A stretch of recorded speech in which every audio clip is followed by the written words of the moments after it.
Fala, meu querido aluno, seja bem-vindo a mais uma aula. Nessa aula eu vou te ensinar como utilizar as unidades de medidas que a gente já aprendeu e também outras unidades de medida. Eu estou aqui com o código da última aula. Como já vimos antes, existem algumas maneiras de dar altura e largura para os nossos componentes. Como nós já vimos, o próprio px e o próprio porcentagem.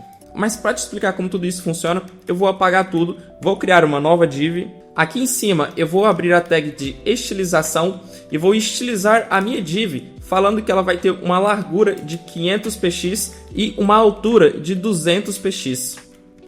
Aqui no navegador não apareceu nada porque não colocamos cor. Ela está aqui, porém estava invisível porque não tem cor. Mas se eu colocar algum texto aqui embaixo, perceba que ele apareceu bem distante do topo, porque a minha div está aqui.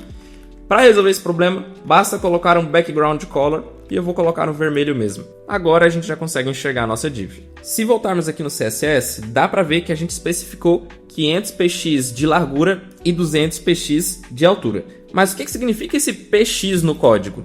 Esse px significa pixels. Então nossa div tem 500 pixels de largura e 200 pixels de altura. Isso é legal porque não importa em qual dispositivo eu vou estar acessando. Isso garante que a minha div tenha sempre o mesmo tamanho.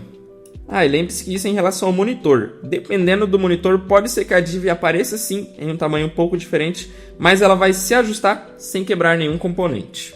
E falando justamente sobre ajustar a tela, veja que eu estou te mostrando um problema aqui, onde a minha div aparece sim em determinados tamanhos de tela, mas em outros tamanhos de tela ela acaba ficando escondida. Nesse caso, e em diversos outros casos, seria mais interessante colocarmos 100%. Isso faz com que minha div ocupe 100% do componente Py.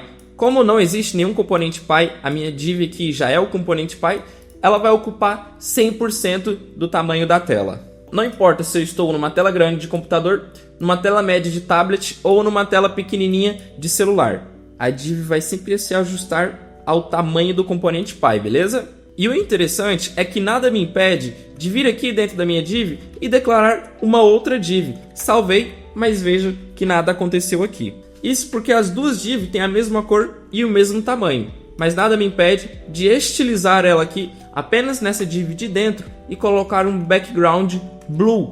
Já salvei e veja que ela ocupou todo o espaço. Isso acontece porque por mais que aqui eu estou declarando o style inline, ele também vai funcionar os mesmos atributos daqui. Porém, os atributos inline sobrescrevem o código daqui. Então a única coisa que eu estou sobrescrevendo é trocando a div de vermelho para azul. Então essa primeira div, ela existe, só que ela está por trás dessa div azul, do mesmo tamanho.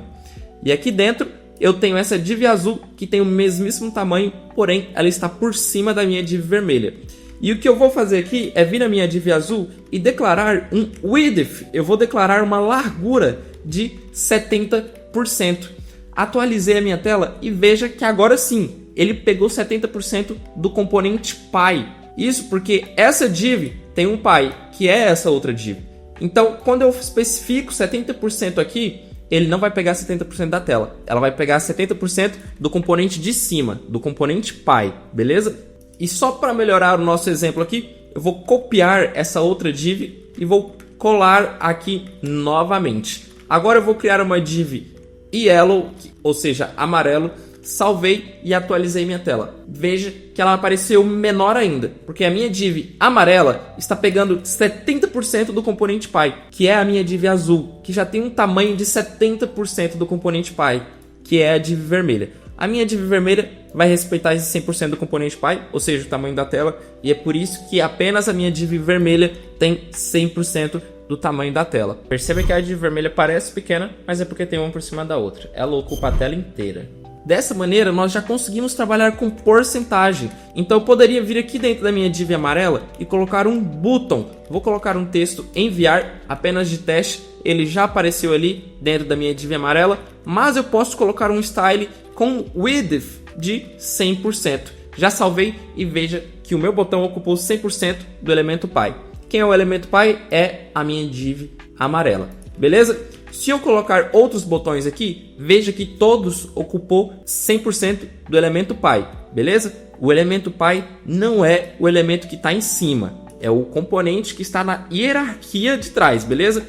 Então, todos esses componentes aqui, eles são irmãos. Todos eles estão dentro de um componente pai, da div. Então, por isso que todos eles funcionam da mesma maneira, beleza? Só quero que você entenda que esses mesmos componentes que estão do lado são componentes irmãos. Bom, eu já te mostrei que o HTML, ele ignora os espaços. Eu vou deixar o código assim, tá bem bonitinho, salvei, veja que continua a mesma coisa, mas nada me impede de aniquilar completamente todos os espaços. Veja que eu tirei tudo, salvei, continuou funcionando, mas não é por isso que eu vou deixar meu código feio. Vamos sempre atentar a deixar o código bonito e bem estruturado. Até porque quando o código está estruturado, eu consigo identificar melhor aonde minha div começa e aonde minha div acaba.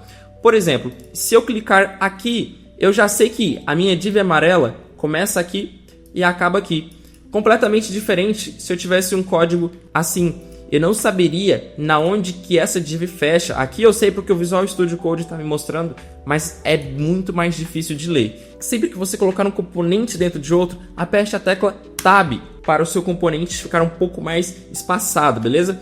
Ah, e isso aqui também fica dinâmico, porque se eu alterar o tamanho da minha tela, veja que os outros componentes de dentro também são alterados. Bom, agora você já consegue aplicar altura e largura nos seus elementos. Lembrando que isso funciona em qualquer tag. A gente mudou aqui a altura, a largura da div, mas também mudamos aqui a largura no botão. Esses atributos de cor, largura, altura, borda, funcionam em todos os elementos. Então você pode sempre estar utilizando, beleza? E para a gente testar um pouco mais a altura, vamos vir aqui na minha div azul e falar que ele vai ter um height, ou seja, um tamanho de 50% do meu componente pai.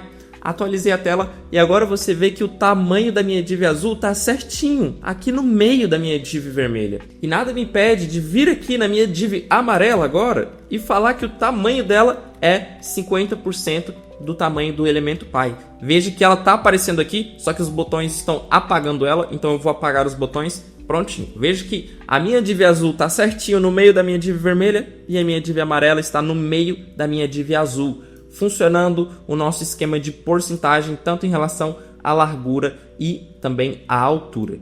Vamos supor que aqui eu não queira utilizar 70% do meu componente pai, e sim 70% da tela. Então, eu vou vir aqui na minha div amarela e trocar esse 70% por 70VW. Isso significa Viewport Width, ou seja, 70% da minha tela, 70% do meu monitor, da tela em que meu site está sendo carregado. E não só o Viewport Width que a gente tem, mas como o Viewport Height, que é VH, tá bom? É uma abreviação de Viewport Width e uma abreviação de Viewport Height.